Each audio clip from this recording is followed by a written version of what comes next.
Olá a todos meus queridos, amados irmãos, aqueles que são inscritos, que não são inscritos, que estão visualizando este vídeo. Quero primeiro agradecer aos 199 inscritos. É uma honra tê-los, Peço perdão a vocês que ultimamente tem sido uma correria muito grande nesses últimos dias, como sempre eu relato, Mas quem já assiste meus vídeos sabe a correria que eu tenho e parei ultimamente de gravar vídeos, Mas hoje, por graça e misericórdia de Deus, vou estar abordando aqui um assunto de muita relevância a todos os meus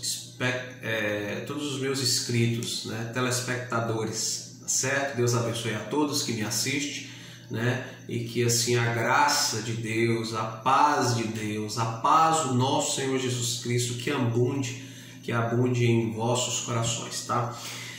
Uma coisa, eu vou começar abordando o seguinte: tem muitas pessoas, que eu vejo comentando que a Bíblia ela não é nada confiável, e isso traz uma certa indignação para aqueles que ouvem, principalmente para mim. Se a pessoa falar comigo assim: olha, a Bíblia ela foi adulterada, aí beleza. Aí se aquela pessoa vier falar qualquer trecho bíblico para mim, a primeira coisa que eu vou perguntar: será que esse trecho bíblico que você está lendo para mim, ela não foi adulterada?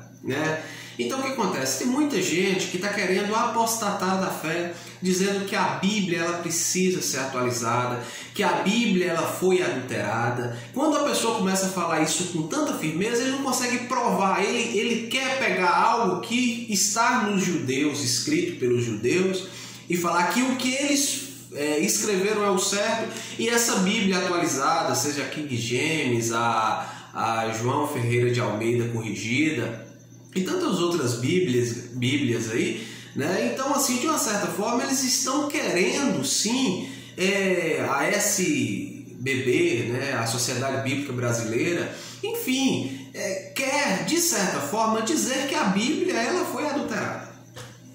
Eu não compreendo e não concordo, jamais. A Bíblia ela foi totalmente inspirada, ainda que ela levou anos e anos para ser escrito e ficar nesse livro, com todos os livros, ainda que há algo que nós, por exemplo, quando está lá em Judas, que fala do livro de Enoque, só que o livro de Enoque não está aqui escrito a nós, mas aquilo que é necessário a nós está escrito de Gênesis a Apocalipse, tá certo? Então essas pessoas que começam com esse argumento que a Bíblia precisa está adulterada, que não sei o que, ele automaticamente está desacreditando no poder da revelação de Deus aos profetas e às pessoas que descreveram ela, porque se em Gênesis está escrito lá que da serpente, da mulher, de toda a formação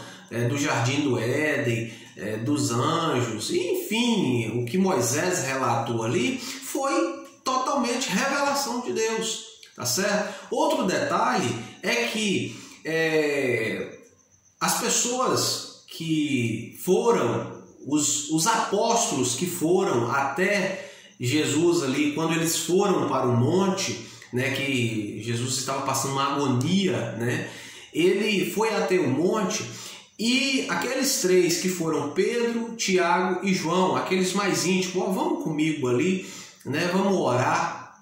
E chamaram eles, e eles ficaram em um ponto ali que eles tinham que ficar naquele momento, mas ali orando, E eles ficaram sem entender, eles estavam muito cansados, dormiram, Dormiram, e Jesus voltando pegou eles dormindo, falou: vocês não podem velar nem uma hora comigo, orar, e tal. Falou com eles ali, eles despertaram, de repente eles voltaram a dormir de novo. Então, como eles viram Jesus suando gotas de sangue? Isso foi revelação de Deus àqueles que escreveram, tanto São Marcos, quanto São Lucas, São Mateus, São João, onde está essa história, esse relato escrito? Isso é revelação, Então, irmãos, não vamos apegar com essas essas questões que as pessoas estão entrando dizendo que a Bíblia precisa ser atualizada. Isso aí é totalmente anticristão e isso que o inimigo quer, tá? Outro assunto que eu quero abordar, vou procurar fazer esse vídeo bem rapidinho,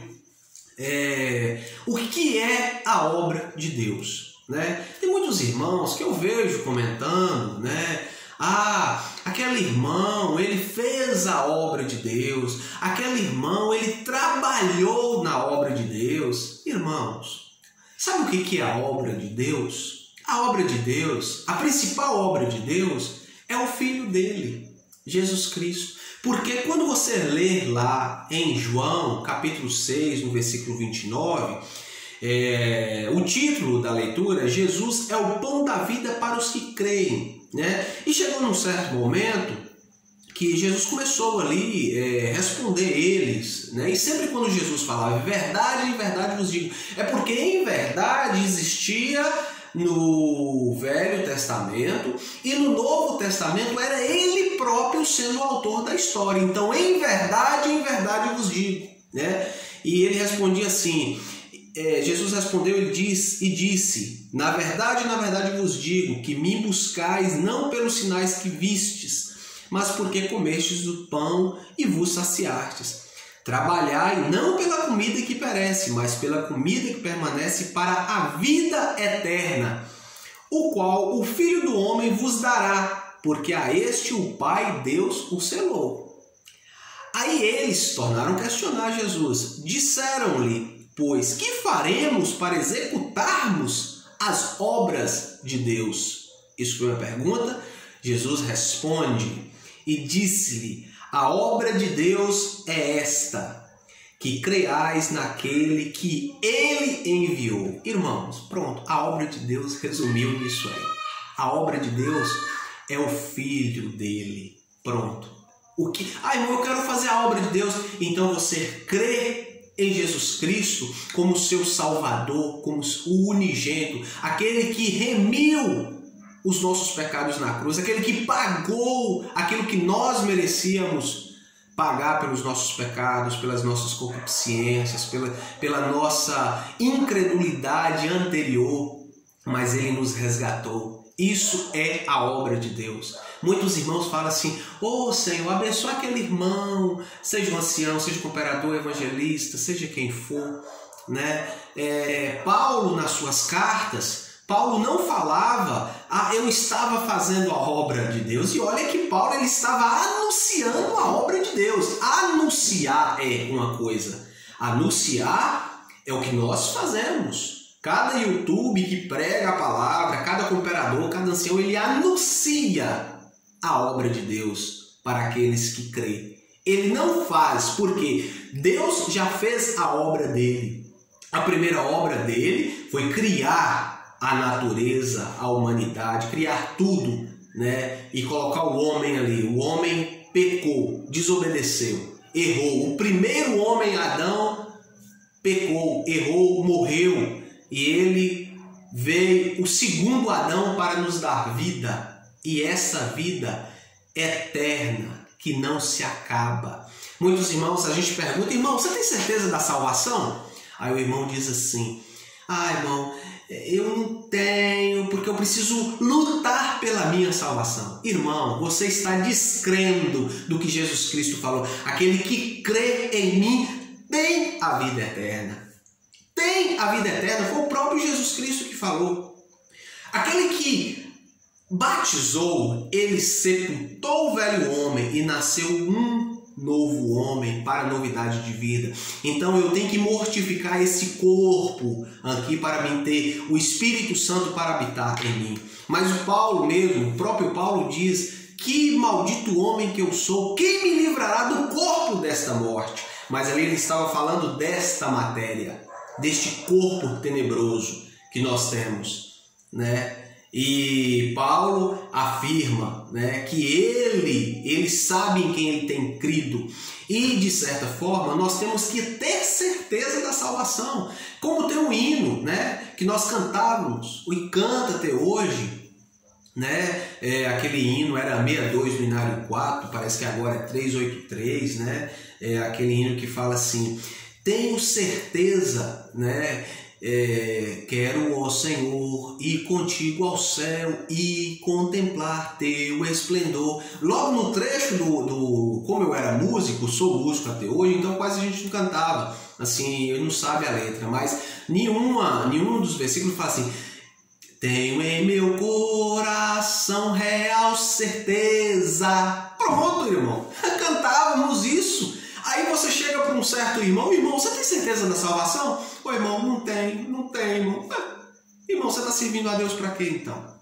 Será que Jesus Cristo chamou você e falou assim: meu filho, olha, eu estou te chamando, tá? Eu estou te dando de graça aquilo que você deveria pagar. Mas você precisa lutar muito, tá bom? Para você obter a tua salvação.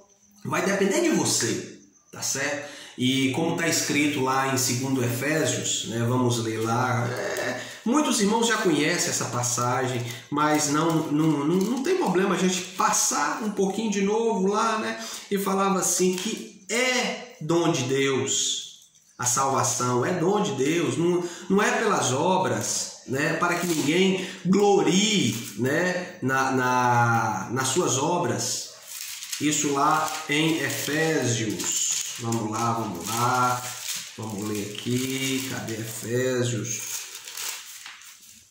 Então, irmãos, precisa sim ter a certeza da salvação. Você precisa, irmão, afirmar: irmão, eu tenho certeza da salvação, né? Porque aqui está escrito aqui, ó, em 2, a salvação é pela graça, né? Está escrito lá: porque pela graça sois salvos por meio da fé, e isto não vem de vós, é dom de Deus. Pronto, porque sois feitura sua, criados em Cristo Jesus, para as boas obras, as quais Deus preparou para aqueles que andemos nela. Pronto, irmãos, através da fé, não precisa das obras. As obras é da lei, não precisa as obras da lei. Nós precisamos estar em fé em Jesus Cristo e que crê nele como nosso Salvador, tá certo, irmãos? Então, não vamos apegar nisso. Irmão, um prega que a salvação é pela fé, outro irmão vai no púlpito e prega que a salvação é pelas obras. Irmão, que contradição! É porque não lê isso aqui, olha, não lê as Escrituras e procura entender ela, né, no olho do Espírito, não é naquilo que vem pregando ao longo do tempo. Porque salvação vem através da fé, tá certo? Para que ninguém se glorie, como está dizendo aqui, para que ninguém se glorie. Porque imagina só, um irmão, na hora que ele estiver no céu, vamos supor, uma história narrada por mim aqui, estiver lá no céu e falar assim: ó Jesus, eu vou falar aqui, eu fui salvo, né? Graças eu dou ao Senhor, ao meu Deus, Pai, né? Que nos salvou, estou salvo, mas eu batalhei. Agora imagina, não seria uma presunção? Seria uma presunção, meu irmão, você falar isso com Jesus, porque é dom, é fé. Eu tenho fé que ele vai me salvar. Eu preciso amortecer, eu preciso mortificar esse corpo, o velho homem, e viver em novidade de vida, para a honra e glória dele. Tá bom, irmãos? Vamos lá. E outro detalhe, irmãos, não vamos dizer aqui a graça que leva, aqui é o caminho, irmão, o caminho é Cristo, o caminho é Cristo Jesus, não tem caminho, não há outro nome que salva, a não ser o de Cristo Jesus. Vamos ler lá em 4 de Atos dos Apóstolos, né? Versículo 12. 4. Ali Pedro e João perante o Sinédrio, né? E ali, olha, está escrito, eu vou ler do 10 até o 14. Seja conhecido de vós todos e de todo o povo de Israel, que em nome de Jesus Cristo Nazareno, aquele quem vos crucificaste e a quem Deus ressuscitou dos mortos, em nome desse é que este está são diante de vós. Isso é porque ele curou ali um enfermo, né? Ele é a pedra que foi rejeitada por vós, os edificadores, a qual foi posta por cabeça de esquina, e em nenhum outro há salvação, porque também debaixo do céu nenhum outro nome há, dado entre os homens pelo qual devemos ser salvos. Pronto, irmãos. Para com isso de dizer que a sua igreja é salva. Seja você CCB, seja você congregado a CCB. Irmãos, e para com esse negócio de falar eu sou CCB, eu sou adventista, eu sou TJ, Testemunha de Jeová, eu sou Tabernáculo da Fé, eu sou Maranata, eu sou... Irmão, fala, eu sou de Cristo, eu sou dele e acabou. Pronto. Ah, irmão, você congrega aonde? Ah, irmãos, eu visito tal igreja, eu congrego naquela igreja, eu reúno com os irmãos naquela igreja, mas eu sou de Cristo. Irmão, para de carregar nome de instituição, pelo amor de Deus. Para com essa idolatria, porque os idólatras ficarão de fora, tá certo? Irmãos, outro detalhe, Romanos capítulo 3. Romanos capítulo 3. A justificação, né, que todos os homens estão debaixo do pecado, todos os homens, né? E no versículo aqui está escrito aqui, pois que somos nós mais excelentes? De maneira nenhuma, pois já dantes demonstramos que tanto judeu como grego, todos estão debaixo do pecado. Quando fala tanto judeu quanto grego, fala tanto judeu quanto gentil, porque grego era gentil.